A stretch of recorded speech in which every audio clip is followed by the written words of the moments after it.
नई दिल्ली में हाल ही में लाल किले पर हुए हमले को लेकर देश में सुरक्षा और आतंकवाद को लेकर एक बार फिर गंभीर चर्चा छिड़ गई है।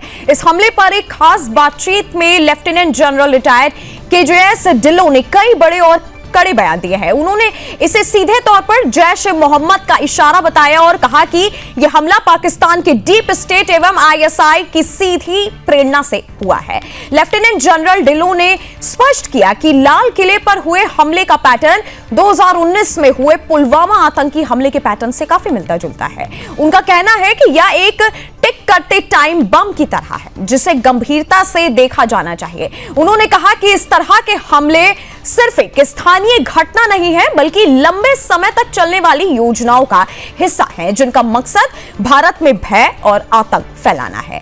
ढिल्लों ने पाकिस्तान के डीप स्टेट पर निशाना साधते हुए कहा कि उसका मुख्य एजेंडा सिर्फ एक ही है, भारत में आतंक फैलाना और देश की आंतरिक सुरक्षा को कमजोर करना। उन्होंने जोर देकर कहा कि जैश ए मोहम्मद जैसे संगठन इस सिस्टम का प्रोडक्ट है और सीधे तौर पर पाकिस्तान के डीप स्टेट के एजेंडा के तहत काम कर रहे हैं। उन्होंने भारतीय सुरक्षा एजेंसियों और प्रशासन को चेताया कि केवल पुलिस और आंतरिक सुरक्षा पर भरोसा करना पर्याप्त नहीं है। इसके लिए एक मजबूत और व्यापक रणनीति की जरूरत है जिसमें खुफिया जानकारी, सीमा सुरक्षा और आंतरिक सुरक्षा एजेंसियों का समन्वय शामिल हो। उन्होंने यह भी कहा कि आतंकवाद का यह नया पैटर्न भारत के लिए चुनौतीपूर्ण है और इसे हल्के में लेना देश की सुरक्षा के लिए गंभीर खतरा होगा। लेफ्टिनेंट जनरल ढिल्लों ने यह भी बताया कि जैश और पाकिस्तान के डीप स्टेट के बीच सीधे संबंध है और ये संगठन समय समय पर भारत के संवेदनशील स्थलों को निशाना बनाते रहते हैं। उनका कहना था कि सिर्फ राष्ट्रीय राजधानी ही नहीं बल्कि पूरे देश में ऐसे संवेदनशील स्थानों की सुरक्षा को और मजबूत करने की आवश्यकता है।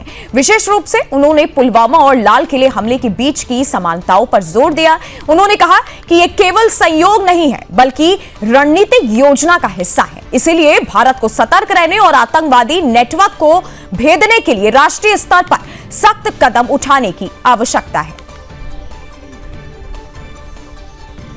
साथ ही लेफ्टिनेंट जनरल केजेएस ढिल्लों के मुताबिक भारत को इस मामले में अंतर्राष्ट्रीय स्तर पर भी पाकिस्तान और इसके आतंकवादी नेटवर्क के खिलाफ स्पष्ट रूप से आवाज उठानी चाहिए। उनका मानना है कि अगर इसे गंभीरता से नहीं लिया गया तो भविष्य में बड़े हमले की संभावना बनी रहेगी। ढिल्लों ने प्रशासन, सेना और सुरक्षा एजेंसियों को मिलकर यह सुनिश्चित करने के लिए कदम उठाने की सलाह दी।